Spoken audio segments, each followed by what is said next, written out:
Shalom sahabatku, sebelum kita merenungkan kebenaran firman Tuhan di pagi hari ini, mari kita sama-sama berdoa.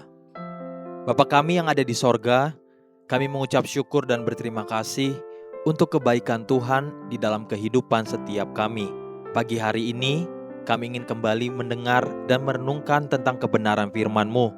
Biar kebenaran firman-Mu yang terus mengajar dan menyempurnakan karakter setiap kami. Amin. Pagi hari ini, kita akan merenungkan kebenaran firman-Nya dengan tema air susu dibalas dengan air tuba. Mari kita buka Alkitab di dalam kitab 2 Samuel pasal 10 ayat yang pertama sampai ayat yang ketiga. Demikian firman Tuhan. Sesudah itu, matilah Raja Bani Amon dan Hanun, anaknya menjadi raja menggantikan dia. Lalu berkatalah Daud, "Aku akan menunjukkan persahabatan kepada Hanun bin Nahas, sama seperti ayahnya telah menunjukkan persahabatan kepadaku." Sebab itu Daud menyuruh menyampaikan pesan turut berduka cita kepadanya dengan perantaraan pegawai-pegawainya karena kematian ayahnya. Tetapi ketika pegawai-pegawai Daud sampai ke negeri Bani Amon itu, berkatalah pemuka-pemuka Bani Amon itu kepada Hanun, tuan mereka, "Apakah menurut anggapanmu Daud hendak menghormati ayahmu? Karena ia telah mengutus kepadamu orang-orang yang menyampaikan pesan turut berduka cita. Bukankah dengan maksud untuk menyelidik kota ini, untuk mengintainya dan menghancurkannya, maka Daud mengutus pegawai-pegawainya itu kepadamu?" Ada peribahasa di Indonesia yang kita kenal yang berkata, air susu dibalas dengan air tuba, yang artinya kebaikan seseorang justru dibalas dengan kejahatan. Itulah mungkin ungkapan yang tepat untuk melukiskan apa yang Hanun, anak Nahas Raja Bani Amon kepada Daud Raja Israel. Pada masa hidupnya, Nahas Raja Bani Amon telah terjalin sebuah persahabatan yang tulus antara kedua raja tersebut. Ketika Nahas telah mati dan anaknya Hanun, anaknya menggantikan dia sebagai raja. Ketika didengar oleh Daud tentang kematian Nahas Raja Bani Amon, maka Daud menyuruh menyampaikan pesan turut berduka cita kepadanya dengan perantaraan pegawai-pegawainya karena kematian ayahnya. Sebab pikir Daud, "Aku akan menunjukkan persahabatan kepada Hanun bin Nahas, sama seperti ayahnya telah menunjukkan persahabatan kepadaku." Namun sayangnya, niat baik dan tulus Daud jatuh di hati yang keras dan penuh curiga. Sehingga inilah yang Hanun perbuat. 2 Samuel pasal 10 ayat yang keempat sampai ayat yang kelima. Demikian firman Tuhan. Lalu Hanun menyuruh menangkap pegawai-pegawai Daud itu. Disuruhnya mencukur setengah dari janggut mereka dan memotong pakaian mereka pada bagian tengah sampai pantat mereka. Kemudian dilepasnya mereka.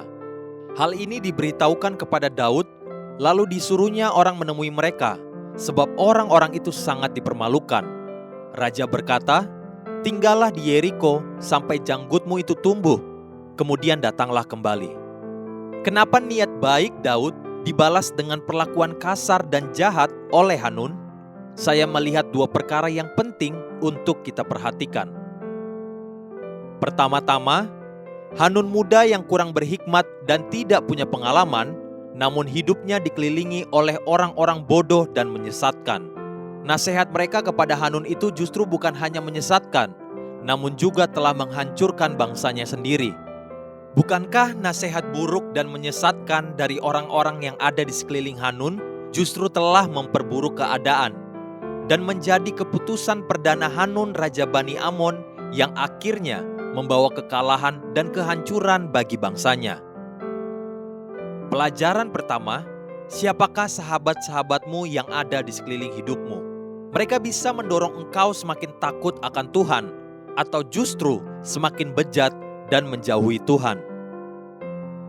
Hal kedua yang juga sangat penting untuk diperhatikan adalah hati nurani. Hati nurani manusia itu tidak dapat dibohongi dan dikelabuhi. Pada satu ketika, jika hati kita tidak benar dan jahat, sebaik apapun sikap manusia terhadap kita, pasti kita akan membalasnya sesuai dengan apa yang ada di dalam hati kita. Jika hati manusia jahat, sebaik apapun sikap dan perhatian orang lain kepada kita, akan selalu mencari kesempatan untuk membohonginya atau mengkhianatinya. Suami atau istri yang berselingkuh, sebagian besar itu adalah karena hatinya tidak jujur dan jahat. Dia tidak mengingat lagi ketulusan dan pengorbanan sang istri atau sang suami di rumah yang dengan setia melayani dan memperjuangkan keutuhan rumah tangga. Rekan usaha yang ngemplang itu karena hatinya busuk. Dia lupa atau tidak mempedulikan kerelaan hati rekan usahanya yang telah mempercayakan dia akan uang dan hartanya. Ingat satu perkara, manusia akan berkata-kata, bertindak atau mengambil sebuah keputusan berdasarkan apa yang ada di dalam hatinya, bukan berdasarkan apa yang dia lihat dan hadapi. Ingat peristiwa 12 pengintai, 10 berkata buruk, sedangkan 2 berkata baik dan bertolak belakang, padahal mereka melihat hal yang sama pada saat yang bersamaan. Bagaimana kondisi 2 perkara ini tentang saya? Siapa teman-temanku? Bagaimana isi hatiku? Haleluya! Sahabatku, mari kita sama-sama berdoa. Terima kasih Bapa Surgawi, aku bersyukur tiap-tiap pagi Engkau menasihatiku dengan firman-Mu. Selidiki hatiku ya Tuhan, agar aku tidak berdosa di hadapan-Mu. Amin. Jesus loves you, and so do I.